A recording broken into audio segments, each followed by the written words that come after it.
Hello, everyone, and welcome. Welcome to this week's edition of Ask Coach Marie. I'm Marie O'Neill, founder of Padma Life Coaching, and your host on this series. This is the place where you ask a question and I give you my unique opinion as a life renewal coach, astrologer, and past life regression facilitator. And please know that I'm not a therapist, and therefore I will never tell you what you must do. It is your life, and you must follow your own directive. Each week on Friday, a new video is released with me answering 2 questions from the viewers.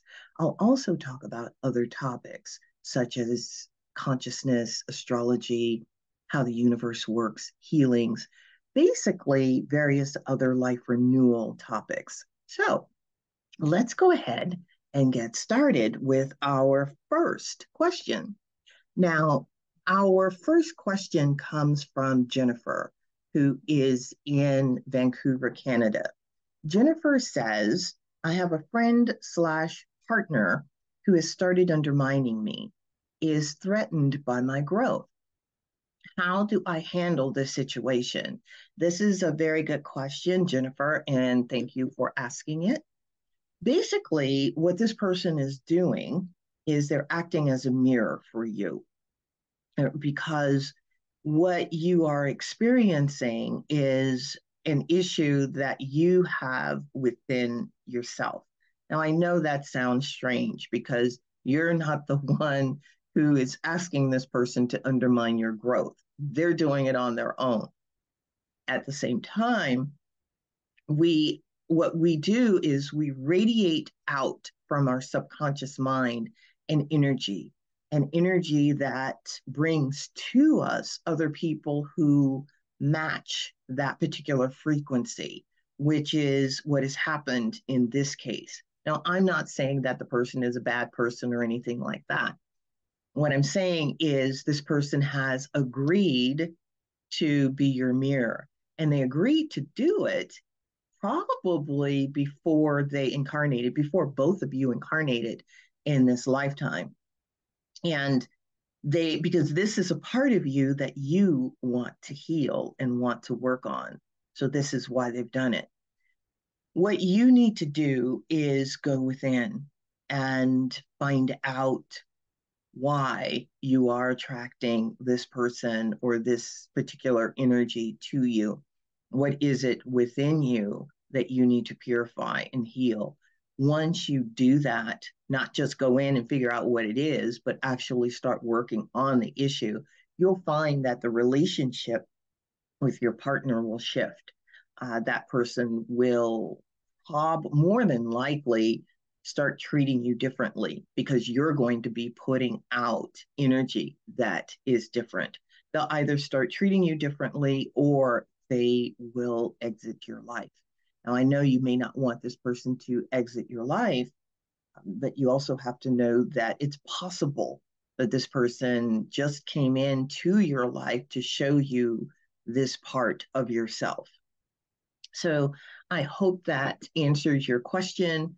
Please send me an email. Let me know how things are going, and because I'd love to hear from you.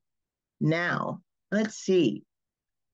I'm going to talk about something that it's a subject that I have heard a lot about, and people have talked to me about. It's ghosts. Yes, ghosts. Do they exist? And I'm here to tell you that they do exist. But what we think about ghosts is maybe different than the truth or the actual reality. When a person crosses and they go to what I call the other dimension, which is right here in front of us, it's nowhere else, it's just another reality right in front of us. When they cross over, sometimes they can get stuck in this dimension. And they get stuck because of various reasons. Sometimes it's because they have unfinished business here, or somebody that they're really attached to, or things that they're really attached to, and they're not ready to move on. There's also other situations where people have died suddenly, and meaning they didn't know they were going to die. They maybe got hit by a car or got murdered or something, and something happened and they ended up dying. And because they don't know that they're gone, they can get stuck here too. One of the things that I learned from my Native American teacher is that we have a spirit and we also have a soul, and the two of course work together, and sometimes they can get fragmented, away from each other, fragmented, separated, so to speak, in a trauma.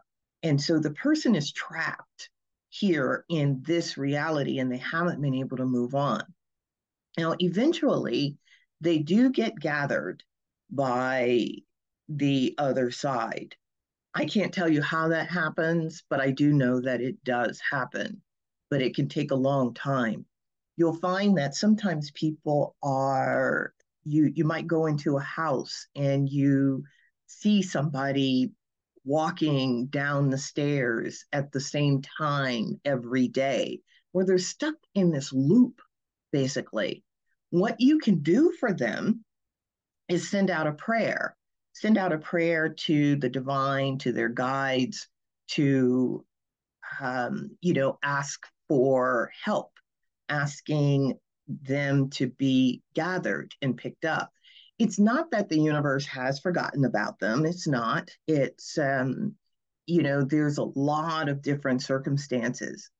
I want to caution you, though, in that I've heard people say that they want to interact with these ghosts or they do interact with them. And the issue that I have is you don't know whether this is a malevolent figure or a benevolent figure.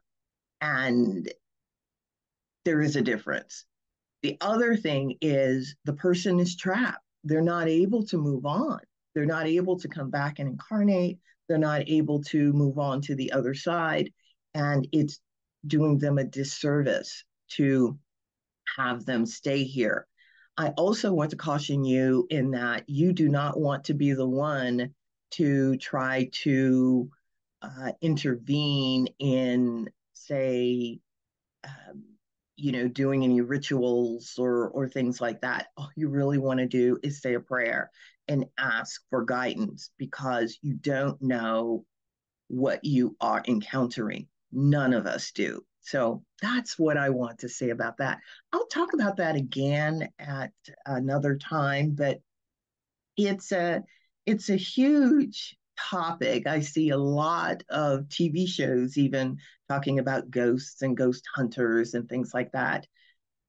One last thing, you can take ghosts home with you if you are out and about and you are um, messing around doing things that you really you shouldn't be doing. So be very careful. Anyway, that's enough about that right now. One of the next question, which is related to our first question, is coming from Abby, who is in London. Abby says, I seem to sabotage myself all the time. How do I stop?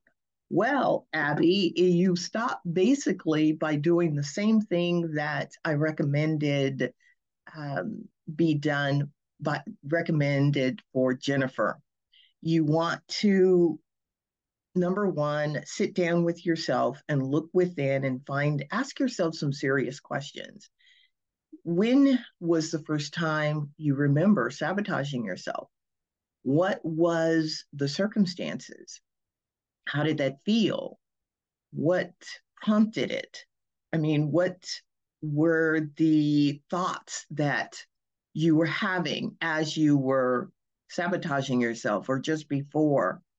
you want to do a detective analysis, basically, to find out, to get all of the details of what you are doing to yourself. And then you, as I said, you want to ask yourself, when was the first time I did this? And you want to, of course, send up a prayer asking for help with resolving this issue. Now, I have to tell you, Abby, since you're asking this question, you've actually already started on the journey to figure this out, because not everybody asks the right questions. Not everybody sees what it is they're doing to themselves. So I commend you for even asking the question. Send up a prayer to whomever you pray to, asking for guidance on this. Keep a journal of your feelings and your emotions around being a saboteur. Ask the question, when have I done this to myself before? And you'll find out too, it may have been in a prior life when you did this. It may not be, the issue may not be rooted in this particular incarnation. Once you figure out the root cause of it, then you can heal it. But you got to figure out the root cause first. If you need help with that, you can go to a psychotherapist, you can go to a coach, you can even go to an astrologer and to get insight on this. But go to your whomever you pray to first and ask for help with this. I wish you well on with this particular issue, and please email me to let me know how you are doing.